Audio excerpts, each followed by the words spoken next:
el doctor en Ciencias Políticas Elvio Segovia Chaparro. Él es especialista del marco institucional del Plan de Transformación Educativa del Ministerio de Educación y Cultura, doctor en Sociología, licenciado en Administración Pública, ingeniero químico, ex concejal de la Municipalidad de Asunción por el PDP y docente universitario. Bienvenido, Elvio, gracias por estar aquí. Bueno, muchas gracias, Alicia, por recibirme tan amablemente y compartir en este ambiente tan agradable con todos ustedes. Y sobre todo la posibilidad de dialogar a través de ustedes con la ciudadanía con respecto a este tema tan importante. Claro, y que genera un poco de polémica y todo eso. Déjame tirarte un piropo antes de comenzar el desarrollo de nuestra entrevista. Te juro que pensé que venía un modelo. Vi un hombre alto así que se acercaba y te juro, no te reconocí, Elvio. Estás muy, muy lindo.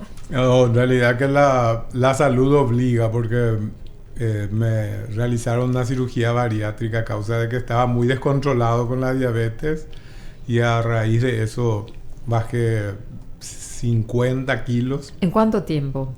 Y habrá sido en 6-7 meses aproximadamente a partir de la cirugía. Pero ya llevo casi 4 años después de la cirugía y ahora el desafío es mantenerse, ¿verdad? Maravilloso, maravilloso. Y bueno, nos sumergimos ahora al tema que nos convoca.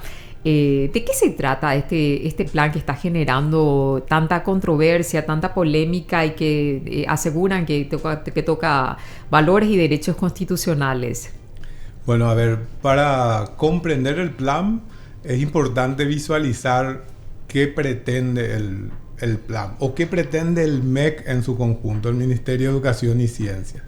Resulta que nosotros como país tenemos una deuda muy importante debido a que la competencia de los egresados de la educación paraguaya es muy limitada. Cuando se aplican los test internacionales como PISA, que está promovido por la UNESCO, resulta que Paraguay es el país con menor rendimiento en matemáticas. El 92% de los estudiantes del Paraguay se aplazan en matemáticas, más del 70% se aplazan en ciencias, más del 60% se aplaza en escritura y lectura. Entonces, ¿qué es lo que está ocurriendo? Tenemos un sistema educativo que genera egresados, hace ingresar a la sociedad gente que no tiene suficiente capacidad y eso obviamente repercute en todo lo que implica el desarrollo y el bienestar nacional.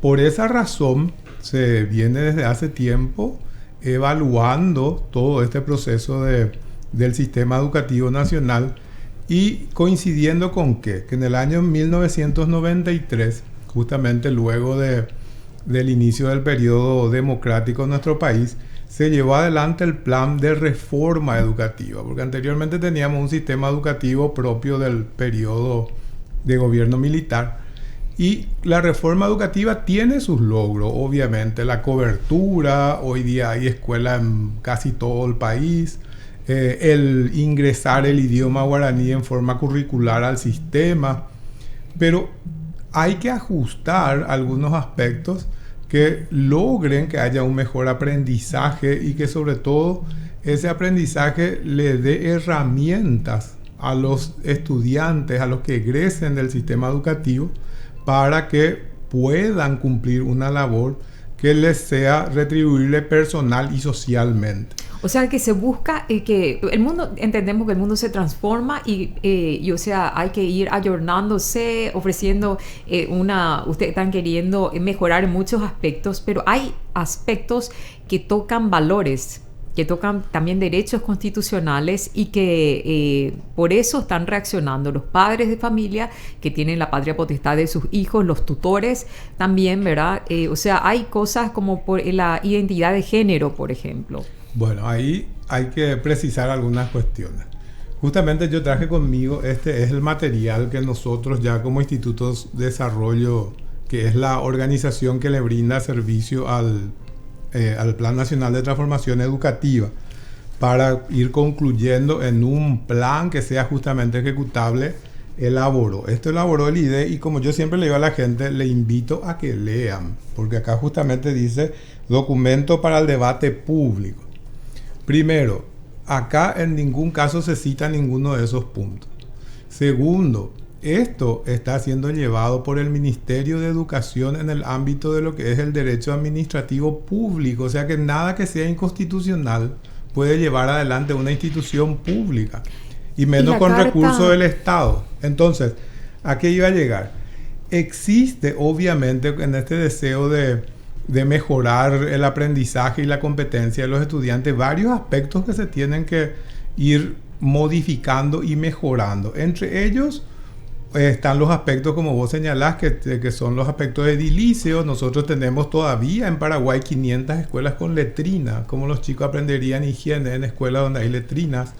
Tenemos una brecha muy grande con respecto a lo que es el acceso a la tecnología de la información, el conocimiento, y prácticamente no hay colegios donde se desarrolle, por ejemplo, inteligencia artificial, ¿verdad?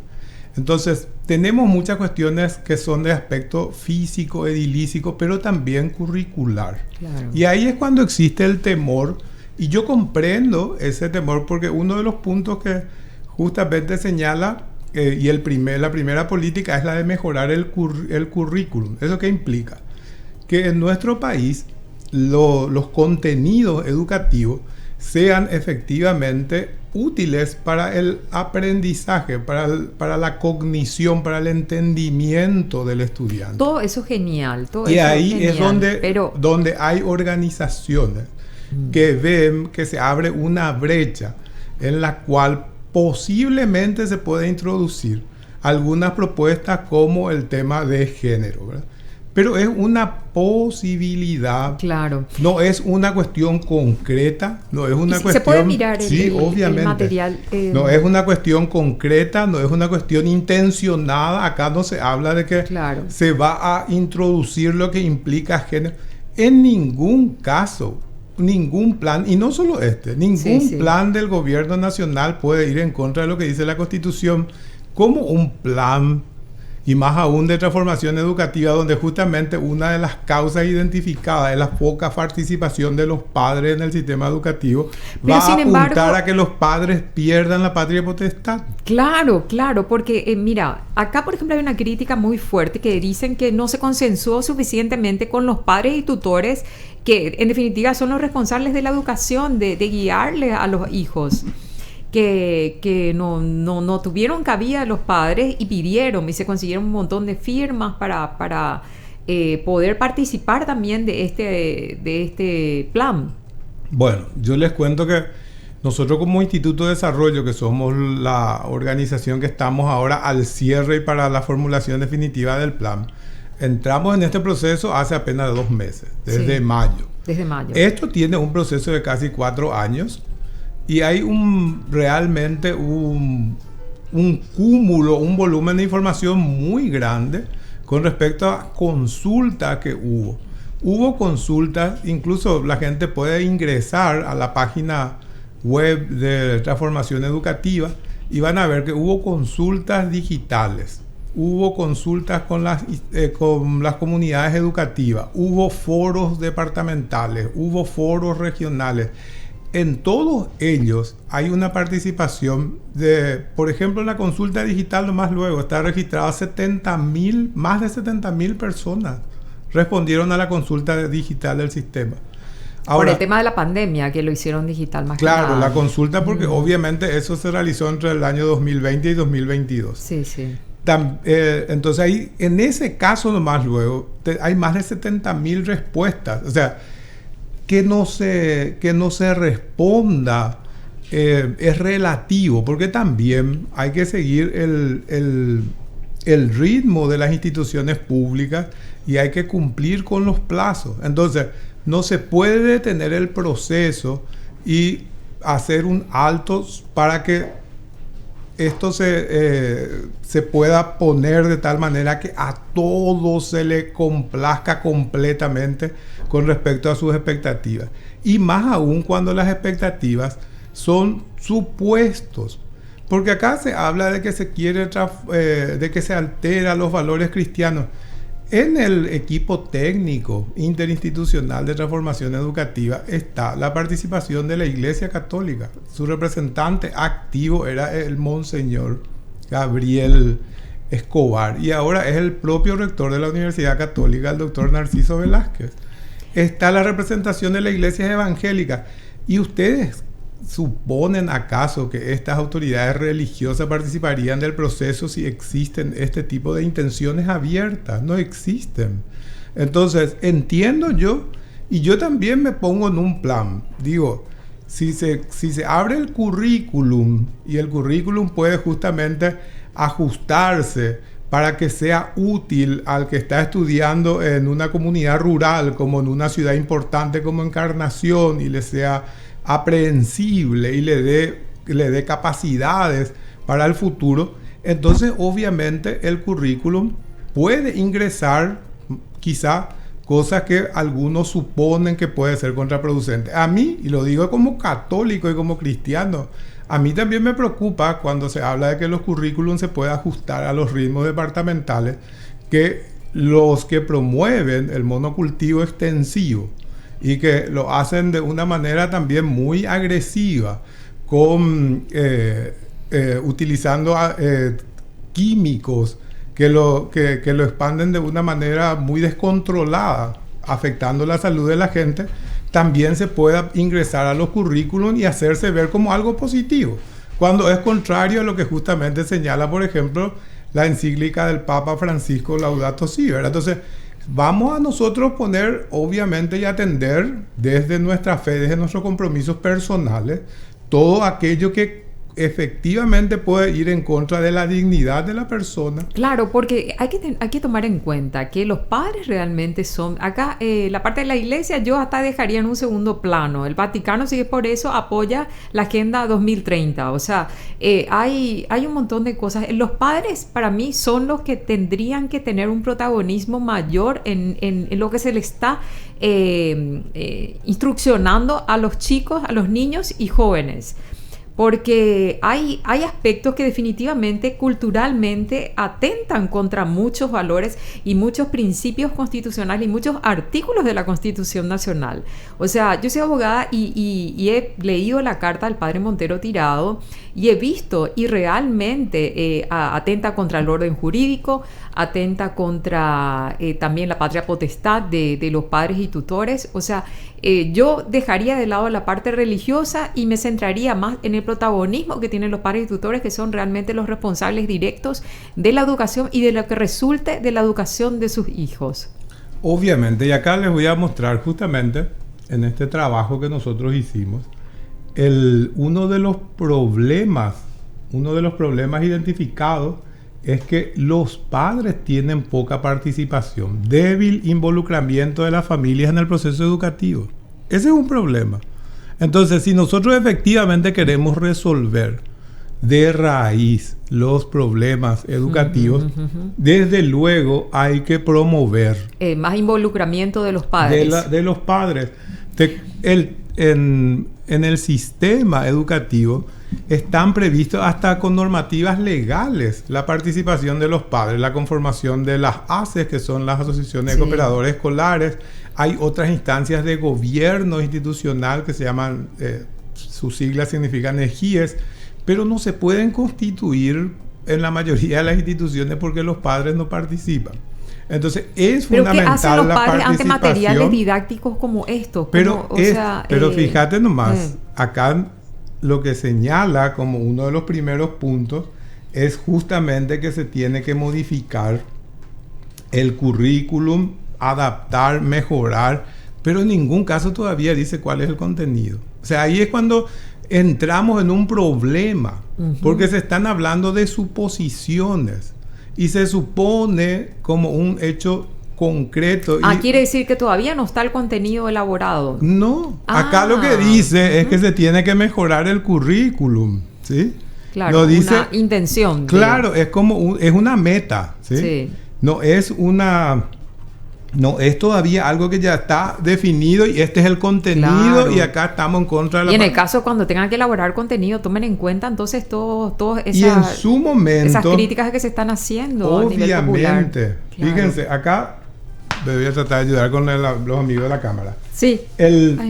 Acá hay todo un sistema que se plantea justamente los modelos educativos, los programas de participación, y en el centro de todo está la familia, la comunidad, la dimensión social. Y los modelos educativos requieren de adecuación, actualización, perspectiva de futuro de los currículos de la educación inicial para jóvenes, educación inclusiva, educación técnica, educación escolar básica, indígena, formación profesional, educación media, educación terciaria. Esto es lo primero que se debe elaborar, pero no es que hoy esté establecido, hoy no está establecido, este es el contenido. Ahí es cuando dificulta dialogar, porque se habla sobre supuestos,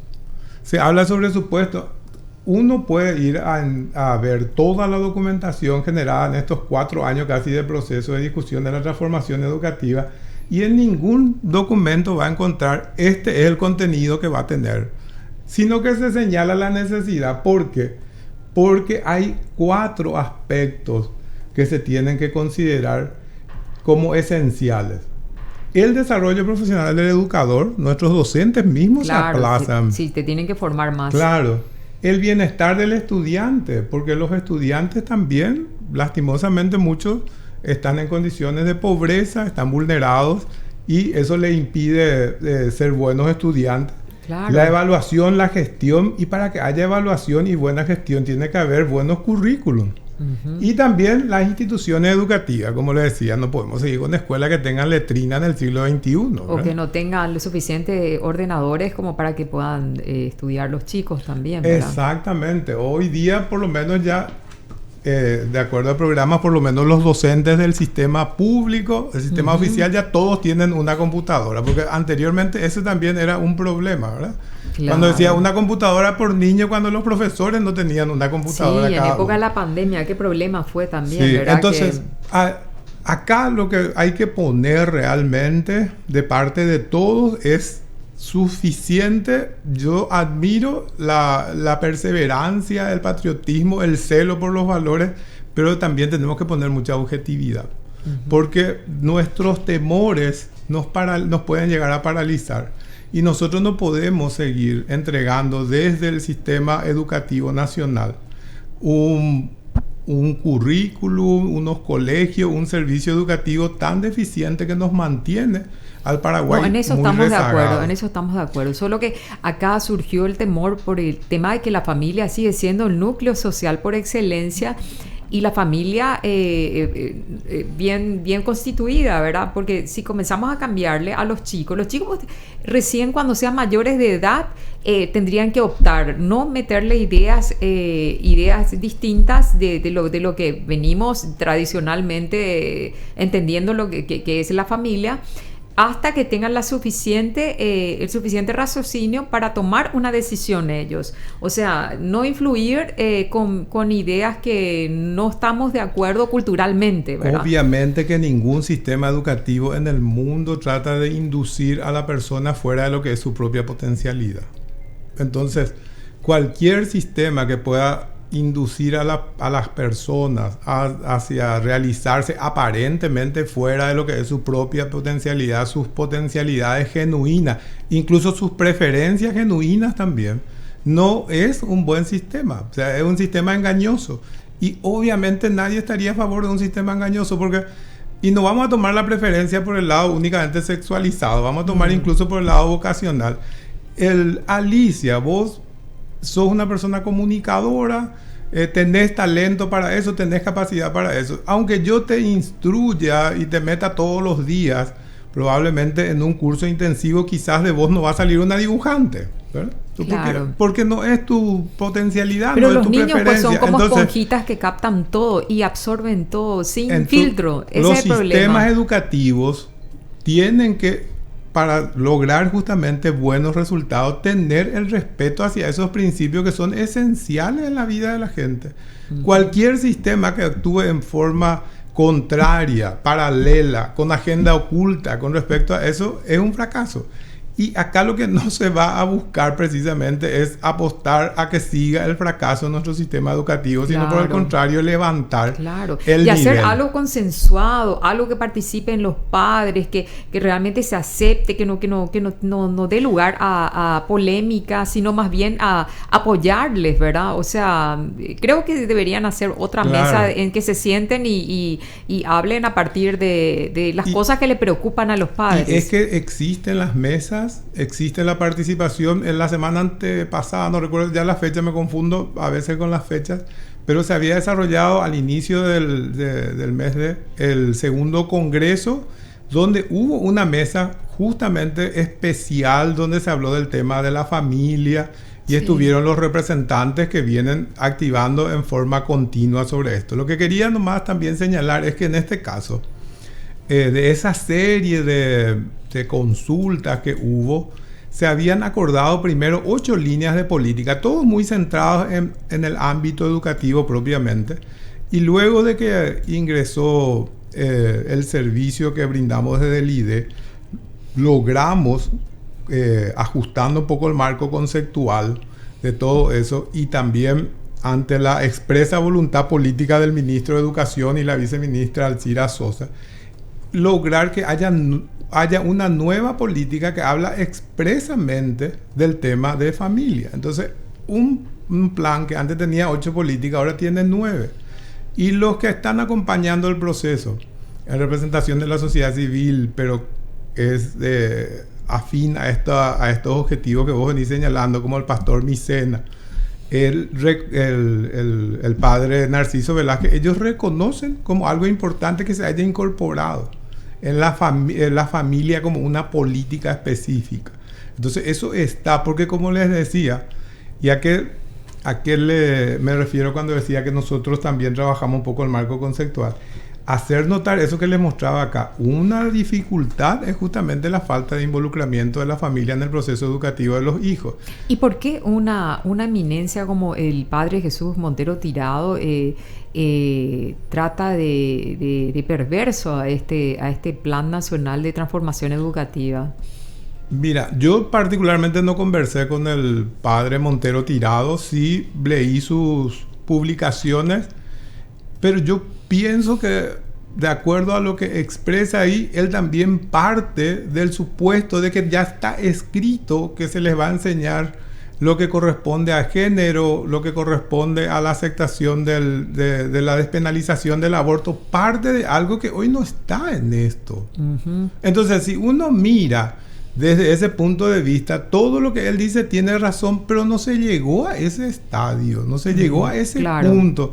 Acá solamente hay un plan que dice, básicamente, hay que mejorar el currículum, hay que mejorar la gestión de los docentes, hay que tener un buen sistema pedagógico y de evaluación, hay que tener edificios y tecnología de información y conocimiento importante, hay que hacer participar a la familia.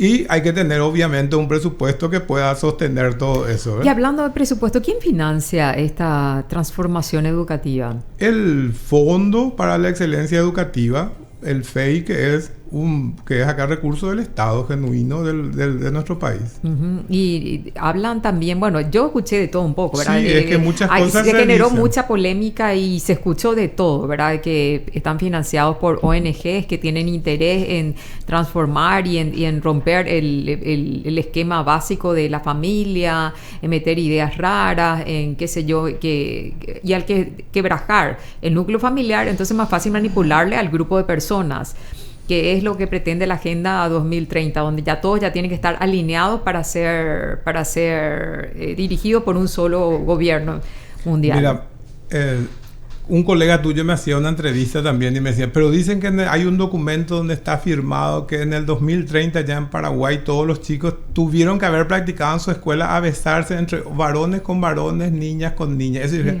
Por favor, si tenés ese documento, publica como periodista, te va a ganar el Pulitzer si conseguís ese tipo de documentación.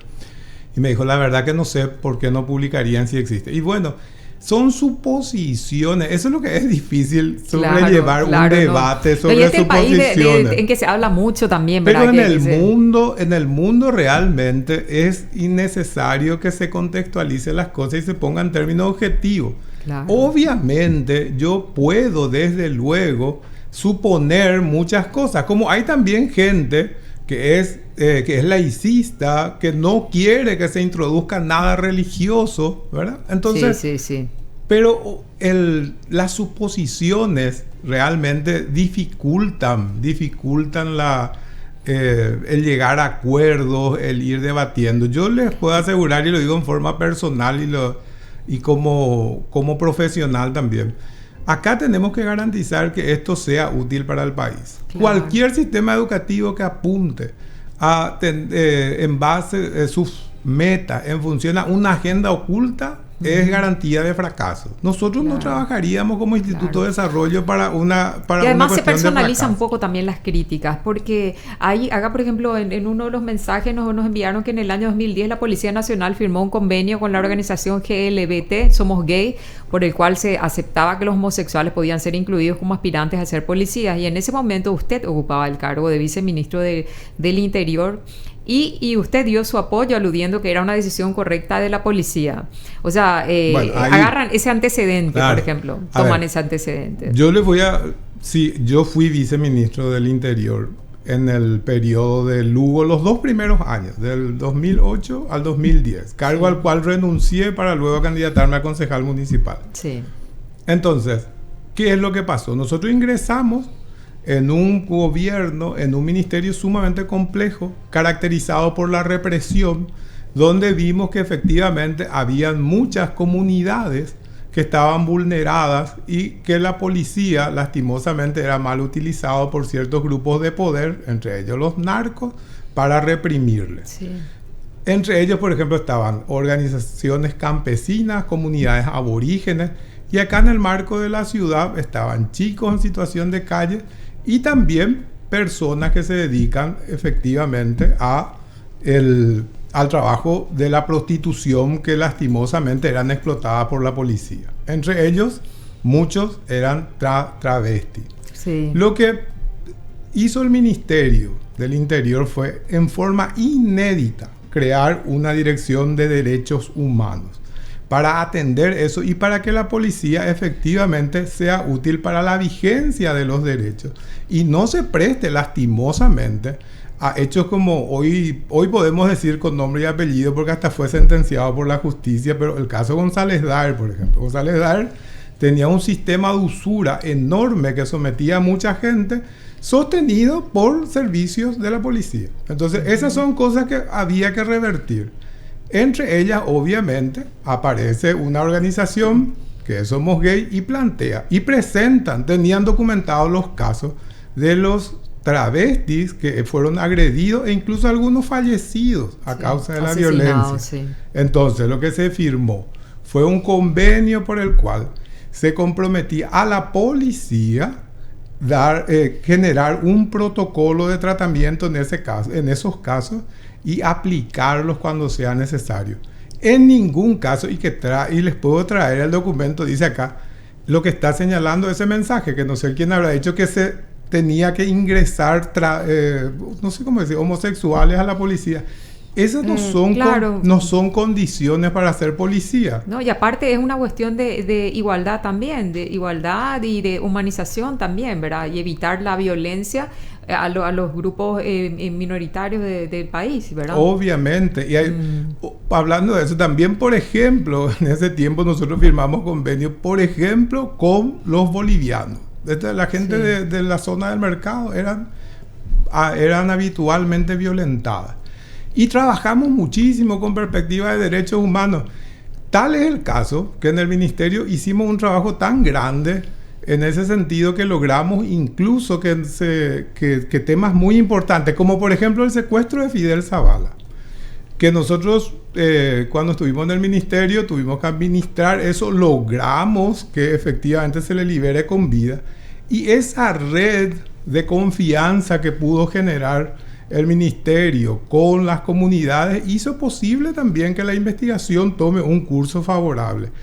hay que necesariamente atender a las demandas ciudadanas y efectivamente en el caso de la policía, que está a cargo del Ministerio del Interior, obviamente hacer que las fuerzas represivas se conviertan en fuerzas de orden y de convivencia pacífica. Esa era la intención de ese convenio como de muchos otros y de muchos otros servicios que hicimos, algunos tan grandes como de la talla de la liberación de Fidel Zavala de su secuestro.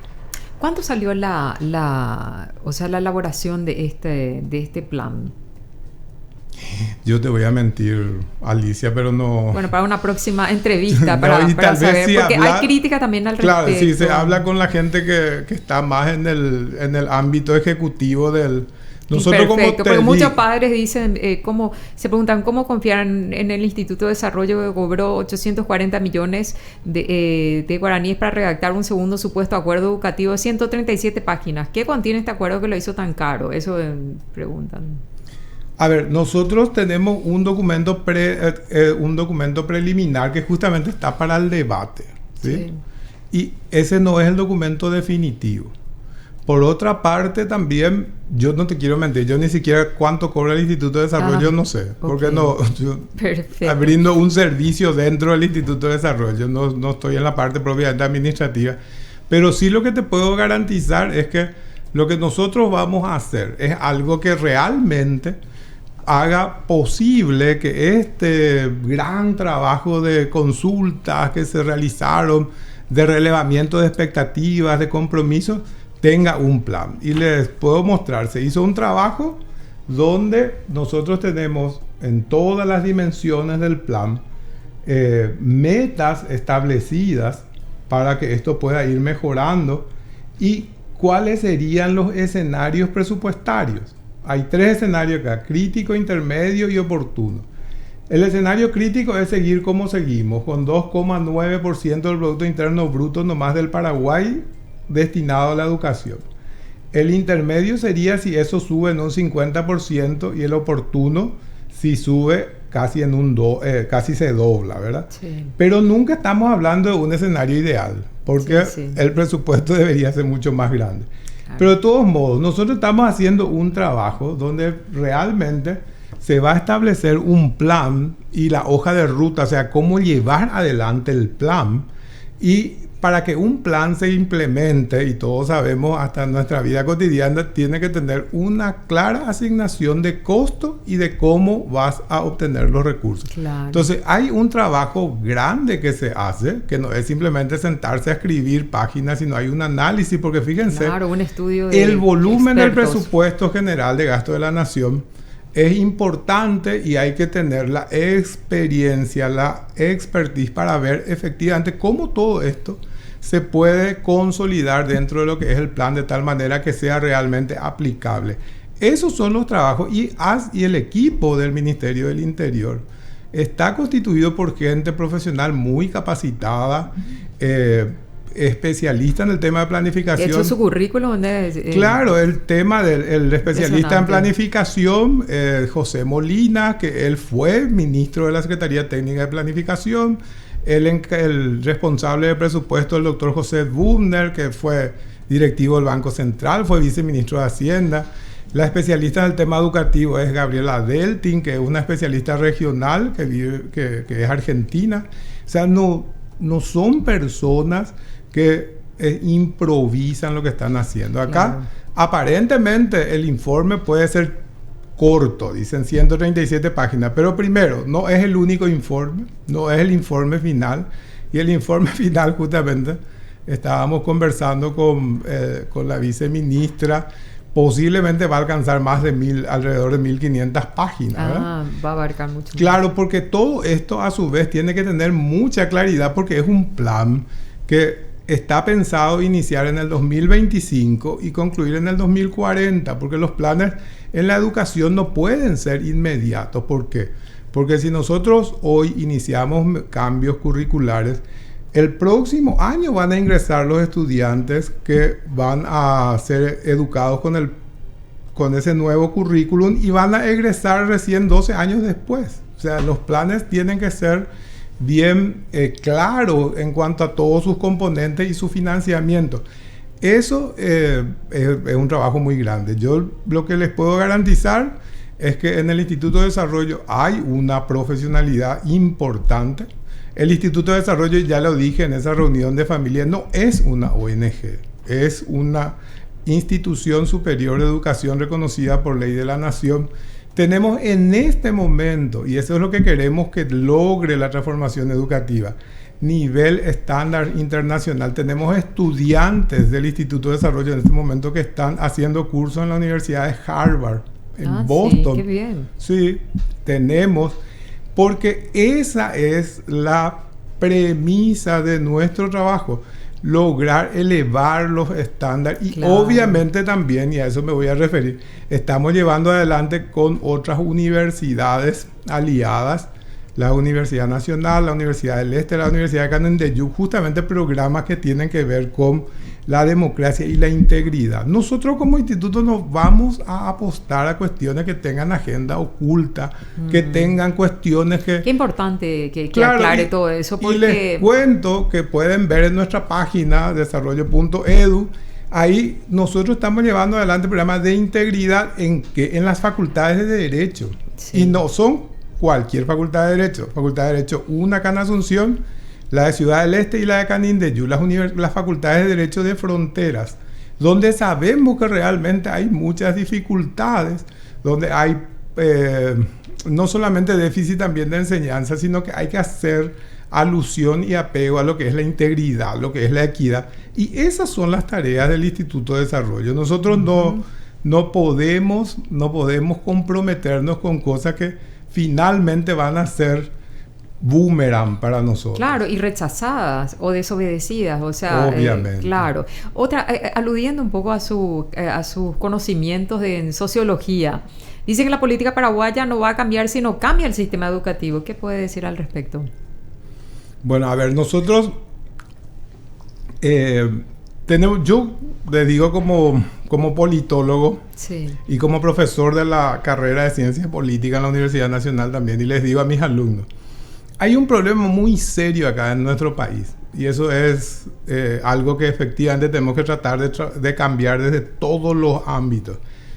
La política es una acción colectiva, y para que la política sea eficaz tiene que ser una tarea de un conjunto de personas en base a acuerdos, en base a planes que sean concretos. ¿Qué ocurre? Nosotros venimos por una tradición política que no es casual, que viene efectivamente del proceso ya de los gobiernos militares. Venimos con la tradición de una política caudillista.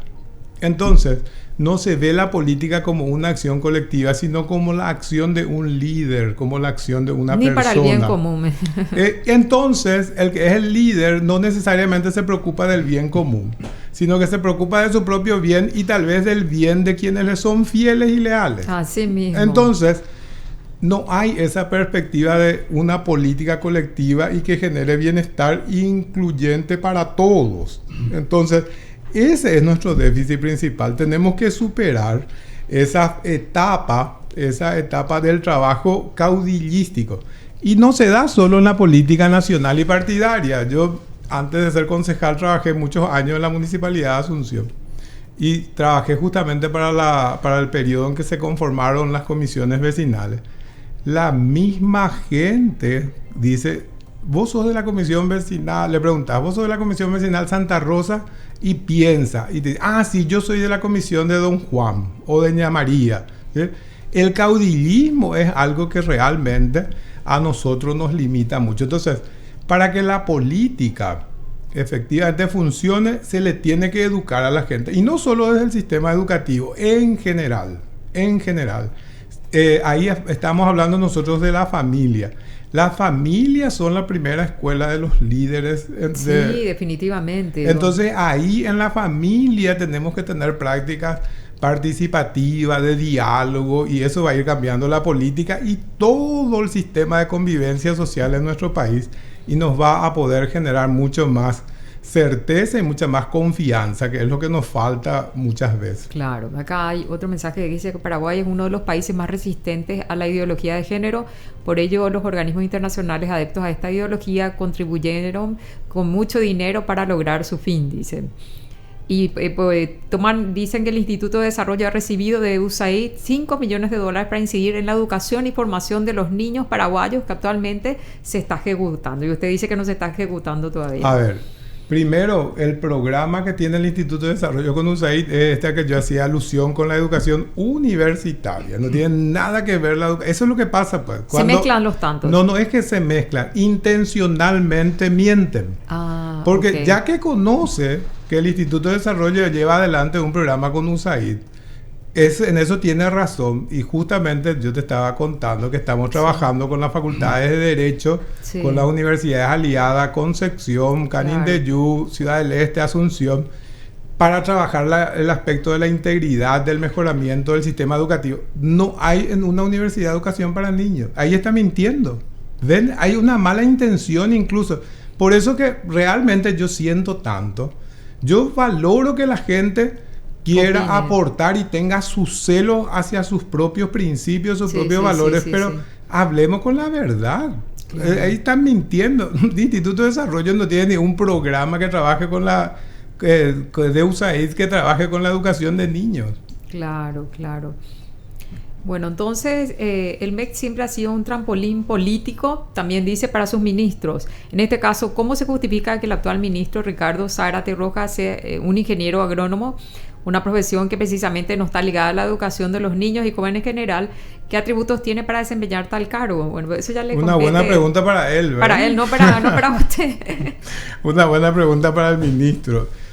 Y yo creo que ahí también es importante, ¿verdad? Recurrir a los actores. Pues yo noto en el ministro, en la viceministra, que ellos tienen apertura y ganas de diálogo. Así que me parece que... Y contratan técnicos adecuados para sus programas. Tienen mucha buena intención. Y sobre todo, ¿por qué? Sobre todo este último ministro que está ahora, porque sabe que él juega contra reloj. Claro, porque los periodos de gobierno tienen su plazo de vencimiento, y por otra parte no solo juega contra reloj, sino también juega en un escenario muy complejo que es en el escenario preelectoral. Claro. Entonces cualquier movimiento en falso que él pueda hacer se puede convertir en un problema político. Y lo de trampolín político ya sabemos que muchos ministerios lo son. Y obviamente nosotros tenemos en toda la historia del mundo gente que desde la educación pasó a ser estadista y pasó a ser presidente. Acá en nuestro país mismo Nicanor Duarte, fruto de ministro de Educación, pasó a presidente de la República. Así mismo. Y hay muchos casos. El doctor Félix Paiva, hace muchas décadas atrás, también de la educación pasó a ser presidente de la República. Lo que pasa es que acá yo creo que la intención de este mensaje más bien era que ¿por qué no se toman en cuenta los técnicos para ocupar cargos del Ministerio de Educación, por ejemplo, en salud pública, digamos, en donde están las necesidades sociales básicas? Y mira, yo creo que en ese sentido, y te puedo decir también como alguien que ocupó un cargo de viceministerio, un ministerio muy complejo como el Ministerio del Interior, es importante tener la formación técnica, obviamente para saber de qué te están hablando y qué está a tu cargo, y también hay que tener cierto oficio político, porque yo creo que una de las mejores técnicas de la educación paraguaya, que falleció hace poco, es Marta Lafuente. Sí. Y ella fue ministra de Educación y lastimosamente tuvo que terminar saliendo del cargo, porque justamente la presión de gremios, la presión de docentes, de estudiantes, ¿se acuerdan que hubo una serie de tomas de colegios? Bueno, eso finalmente concluyó en que ella, siendo una de las técnicas más capaces, no de Paraguay, sino de la región con respecto a la educación, haya tenido que dejar el ministerio. Claro. ¿Y quién le reemplazó? Le reemplazó Enrique Riera, que también es abogado. Yo no sé si tiene alguna formación en educación, pero sí, ante esas dificultades que había de gobernanza con los gremios estudiantiles docentes, pudo aplicar su oficio político y finalmente él, de ministro de Educación, pasó a senador. Entonces, al final, Marta Lafuente se fue a su casa, Enrique Riera fue promocionado. La política en nuestro país todavía no le da mucha cabida a los técnicos, porque justamente falta este tipo de actitud de diálogo objetivo, sí, no del diálogo casi con estos engaños que el Ministerio de Educación educa niños. No, vamos a hablar, nadie se cierra, todos vamos a conversar, pero hagámoslo objetivamente, ¿verdad? Y con cosas concretas. Eso nomás es necesario para que podamos ponernos de acuerdo. Claro. Me encantaría, Elvio, que pudieras mirar a la cámara y decirle a la gente por qué, en qué estadio se encuentra este plan nacional de transformación educativa y por qué tienen que confiar en lo que están haciendo ustedes. Ya. Bueno, mira, como dice la música, mirándome a los ojos. No, en realidad, el Plan Nacional de Transformación Educativa lo que busca es que en el futuro del Paraguay gente con ciudadanos y con ciudadanas que estén debidamente formadas, que tengan conocimientos que le permitan desempeñarse competitivamente en el ámbito laboral, en el ámbito profesional, y puedan lograr entonces bienestar personal y social, para que desde luego nuestro país vaya adelante y podamos compartir una sociedad que sea pujante y que tenga oportunidades para todos. Sin lograr que existan personas que tengan esa formación, esa capacidad para el ejercicio profesional futuro y la realización de sus propias expectativas de vida, nosotros nos estamos postergando, nos estamos rezagando, nos estamos quedando atrás. Y eso tenemos que revertir. ¿Por qué confiar en lo que nosotros, por lo menos como Instituto de Desarrollo, podemos contribuir? Porque somos una institución seria, pueden conocer en base a las redes sociales, en base a las publicaciones en internet, la labor que nosotros ya venimos aportando a la sociedad paraguaya, que no es tampoco que empezó hoy, sino empezó ya el año pasado cumplimos 20 años. Así que también en el ámbito personal les digo de que yo, primeramente y ante todo, soy una persona comprometida cristianamente con los valores de mi iglesia, que es la Iglesia Católica, y que en forma particular vivo los principios del bautismo, que no es solo anunciar el reino, sino también denunciar lo que está mal. Y si acá efectivamente hubiese alguna agenda oculta, algo que realmente no contribuiría con el futuro del Paraguay, no solo de los estudiantes o de los niños que vayan a la escuela, sino del Paraguay, tengan por seguro que yo sería uno de los primeros en denunciarlo.